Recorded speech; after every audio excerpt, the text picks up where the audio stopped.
Hi friend, कशा आहात? बघा छान आज मस्त असं रेसिपी घेऊन आले मी तुमच्यासाठी। डब्यात सुद्धा दिलं तर चालतं, खायला खूप छान लागतं, मुलांना सुद्धा हे आवडतं। मी घरी केल्यानंतर बघायला सुद्धा शिल्लक राहिलं नाही, बघूनच तुम्हाला समजलं असणार काय आहे ते। कोथिंबीर वडी आहे, एकदम कमी प्रमाणात करून दाखवले मी, खूपदा केले पण दाखवायचं लक्षातच नाही, त्यामुळे चला परत आज मी करणार होते घरच्यांच्यासाठी तर तुम्हाला दाखवावं म्हटलं। बघा छान असं कोथिंबीर निवडून स्वच्छ धुवून मी पाणी काढून घेतलेलं आहे, त्यामधून स्वच्छ धुवून घेतले। बघा पाणी सुद्धा काढले त्यामधलं। आणि मी एक बाउल बेसन घेतले, पण आपल्याला लागल तेवढंच घ्यायचंय, जास्त बेसनचा वापर करायचा नाहीये, नाहीतर त्याला आपण कोथिंबीर वडी कशी म्हणणार, चव येणार नाही आपल्याला कोथिंबीरची त्यामध्ये। बघा मी थोडंसं ठेवलेलं आहे शिल्लक। आता इथं आपल्याला जिरं घालून घ्यायचे, बाकीचे सगळे मसाले म्हणा आपले। ओवा घेतलाय मी चवीनुसार, खूप म्हणजे कमी क्वांटिटीमध्ये करते म्हणताना मी सगळे मसाले सुद्धा कमी क्वांटिटीमध्ये दाखवते, हे लक्षात घ्या तुम्ही। बघा मीठ घातले, लाल तिखट थोडंसं घातले, मिरची चेचून घातलं तरी चालतं पण लहान मुलं खाणार असतात म्हणून मी लाल तिखट थोडंसं घातले।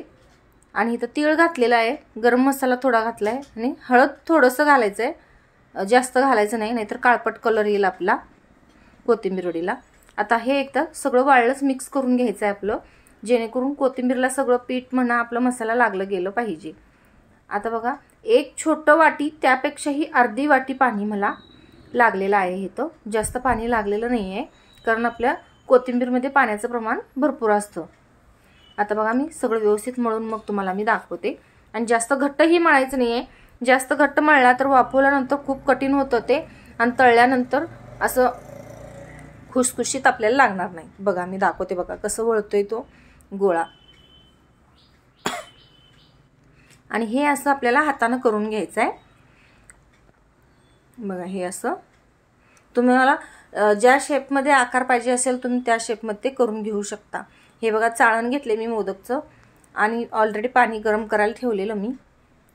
हे बघा आता इथं तेल लावून घेतले मी थोडंसं मोदक चाळणाला, आणि आता त्यामध्ये आपल्याला ठेवून द्यायचं आहे।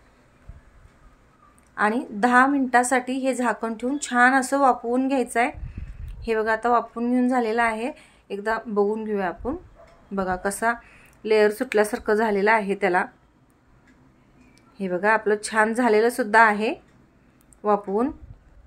हे आता थंड करून घेतले मी, छान असे कट मारायचे आहेत आपल्याला ज्या साईजमध्ये पाहिजे, जाड किंवा पातळ, खूप पण पातळ मारायचं नाही आहेत कट त्याला, नाहीतर फ्राय करताना ते व्यवस्थित होणार नाही, तुटतात।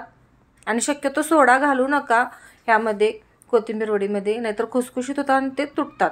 हे बघा आता पॅनमध्ये मी तेल घालून तेल गरम केलेलं आहे, आणि आता हे सगळं आपलं कोथिंबीर वड्या ह्यामध्ये फ्राय करून घ्यायचे आहेत कमी तेलामध्ये, दोन्ही साईडनी फ्राय करून घ्यायचे। आणि जर कोण चॅनलला नवीन असेल तर लाईक शेअर आणि सबस्क्राईब करा, अशा छान रोज नवीन मी रेसिपी तुमच्यासाठी आणत जाईन। चटपटीत नाश्ता असू दे किंवा घरातले आपले पदार्थ रेसिपी असू देत, हे तुम्हाला दाखवलं जाईल माझ्या चॅनलवर, आणि बाकी इतरही छान गोष्टी दाखवल्या जातील।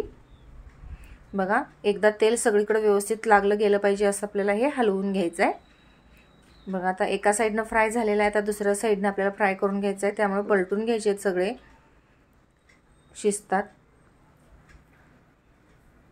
आणि खरपूस रंगावर छान भाजून घेतलं ना, खायला मज्जा जी वेगळीच येते। कोथिंबीर वडी म्हटलं की सगळ्यांचा स्पेशलच मेन्यू असतो बऱ्यापैकी। बघा दोन्ही साईडनं छान खरपूस भाजून झालेला आहे, वास खमंग मस्त येत आहे, तुम्ही सुद्धा नक्की ट्राय करून बघा किती छान झाले। बघा आता आपण छान गार्निशिंग करून घेऊया। बघा आणि जर रेसिपी आवडली असेल तर नक्की कमेंटमध्ये सांगा, लाईक शेअर आणि कमेंट करा, आणि सबस्क्राईब करायला विसरू नका। किती मस्त दिसायला लागलेत बघा, आणि चव ही अप्रतिम झालेली आहे। आणि व्हिडिओ बघितला